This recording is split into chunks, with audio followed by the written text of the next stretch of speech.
the evening here in the Philippines, and I am just recording this because a friend of mine asked for more information, or she was curious how I was able to get my project management professional certification from PMI, and I got it last year 2021, I believe, March or April. We'll check out my certification later on, but for now this is just an introduction of where or how I became a digital project manager, and how I was able to work with different clients from mostly from the United States. And yeah, from merely being an administrative person working in a corporate setup before, like I resigned from working in the corporate since 2018. I believe that was December. No, it's January of 2019 when I actually resigned from my corporate job.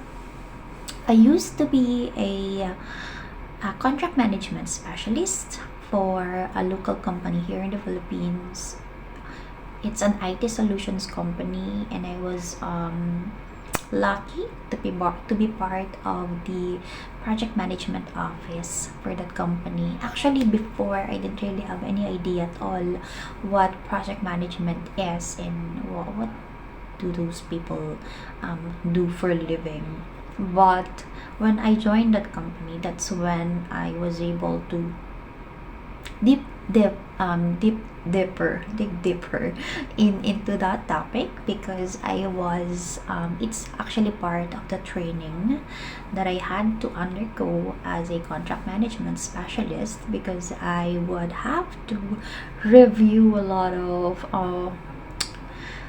very big contracts, like very large contracts for the company, and I have to like go through uh, thousands of pages of contracts. And I was always, as part of the project management office, I was also involved with managing a lot of projects for the company. So most of the time we would go on a bidding, because most of our clients are from the government agencies.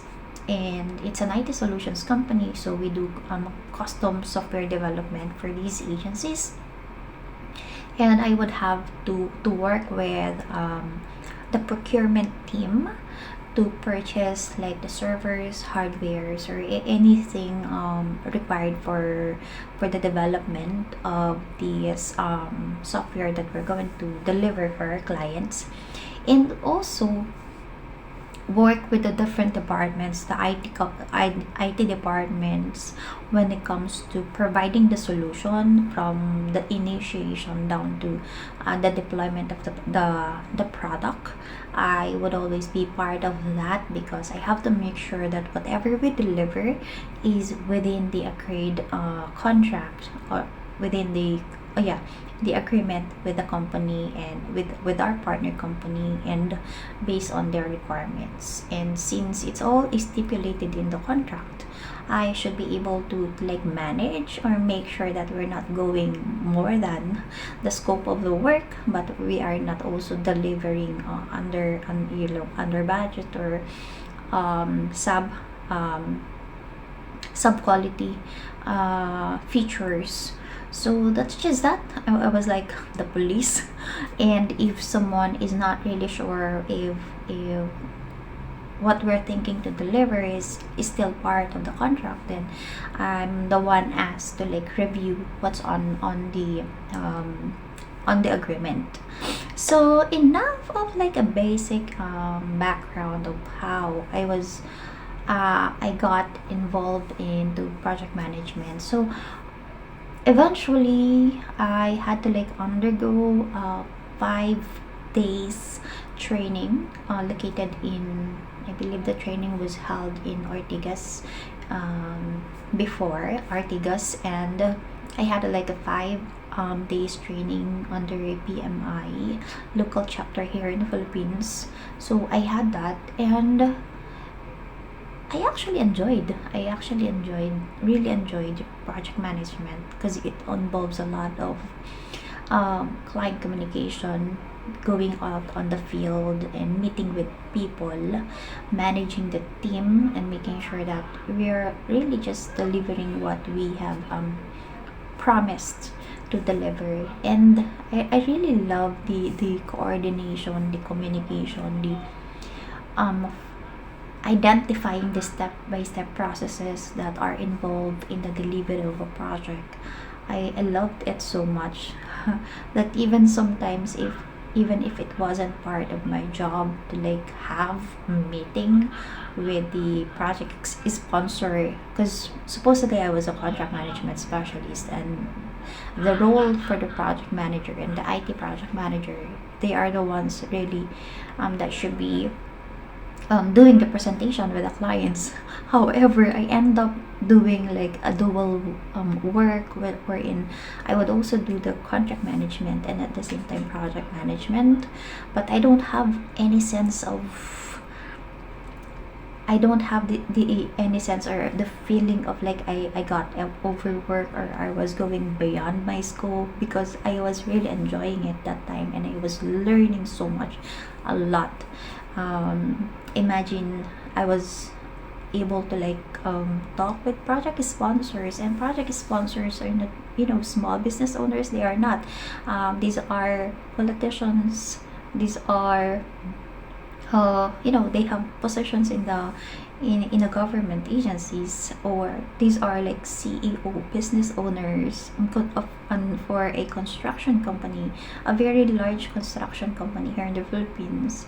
And this is also someone, an expat who has a company here in the Philippines.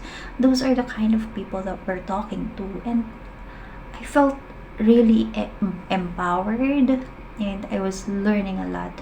So I took it to my heart that I said to myself before, maybe that was 27, because I learned that the project manager within that company that I was working with, and sometimes I would even do the same thing that she's doing, although I was not the project manager by that during that time. I was only doing the contract management.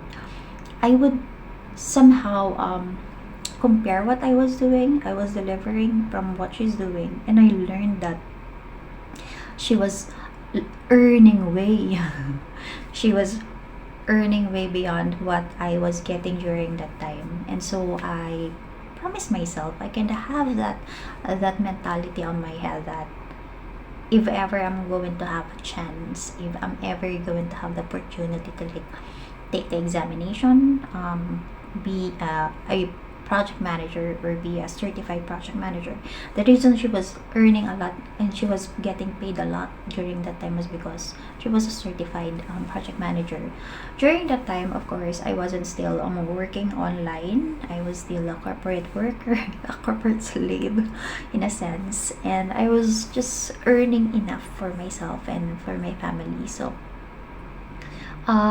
spending like 75,000 for the training and for the certification expense was beyond my budget during that time. So it was a dream, and it became a goal. And yeah, so that's just a little background about how I started thinking about the certification. So, and now when I got into home base to freelancing, uh, that was like my second priority during the time, that if ever I'm gonna be able to have means of getting the certification, I'll definitely do it. And especially that I really enjoy working with people and I really enjoy doing the project management work. And I said to myself, now it's really time to like, I've been doing a lot of project management work without really officially calling myself like a digital project manager or a project manager in a sense. So I wanted to give myself like a credibility, a form of a form of proof that, hey, I'm not just someone who eventually became a project manager or accidentally became a project manager. I really love what I'm doing, and I really want to become a part of this industry, this profession, and I want to uh, solidify that with a certification. Of course, it's not just about the certification, but it also includes a lot of the experience, and really having it in your heart to learn everything within the industry. So I did last year. I believe before last year was 2021. So 2020 I already started like researching for resources, how am I gonna be able to get the certification, looking at my background, my experience, and how it would qualify me to take the exam, and planning on how I would go through the resources and go through the training, so that of course I'd pass the examination. The only way for you to get a certification is to pass an examination. And right now I don't even remember how many was the questions during the exam, but I believe it's like more than 100, about 185 questions. Okay. All right. So that's that. So that was last year, I believe Feb or March. Finally I got my certification. I passed with an above average target score. You won't actually see the actual score. For example, if you're expecting to see like, okay, I got a 150 over 185 questions, it's not going to be like that. It's just going to be like a percentage, and they will tell you that you've passed above target, or average. Okay, so those are that is my background for now. So why am I recording this? So based on the title, I'm gonna title this probably how to get your PMP certification, because I have friends who really asked about that information. So now I'm recording this not just to share with them, but of course to share with everyone who's interested in having this and into getting this into this profession as well. So I believe this won't only apply to Filipinos who wanted to have the certification, but this will also apply to international professionals who wanted to take the examination and wanted to see how the process would look like, and how much time they would have to spend into the studies, in where to get the certification, how much it's gonna cost, what are the resources they have to look at. Okay, I may not be able to give you a lot of like resources, because I've a very minimal resource that I did, or studying that I actually did. Probably the experience really helped a lot, and as I have mentioned, I already took the 5-day training under that IT solutions company before, so I'm probably partly lucky. And one more thing about that 5-day certification, it was actually expensive in a sense. It's around 40 to 50,000, I believe. But during that time, since I was part of the company, that was provided to me as a free training under the company, given that I should stay with them for like 2 years. So I stayed with them beyond 2 years, and I did intend to stay with them longer, but I found out about freelancing, and I was really looking for a lot of freedom for myself, and freedom to study more and learn more. There's just so many things that I wanted to get into, and I really want my time back for myself. So that's the reason why I shifted to freelancing as well. So I love that company. I learned a lot, and I met a lot of people, but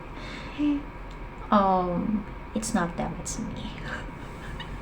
So anyway, I'll stop talking. I'll be sharing you my screen and I'll be walking you through what you have to expect, and somehow show you the step-by-step process and how you can get your certification and see if you'd qualify to get the examination for the experience that you have right now, or what else can you do to be able to um yeah what else can you do to qualify for that exam. First, you just have to think of getting qualified. Okay, once that's done, the next part is gonna be easy. So thank you for listening to this introduction. I'll show you a bit on my screen, so see you there. Bye.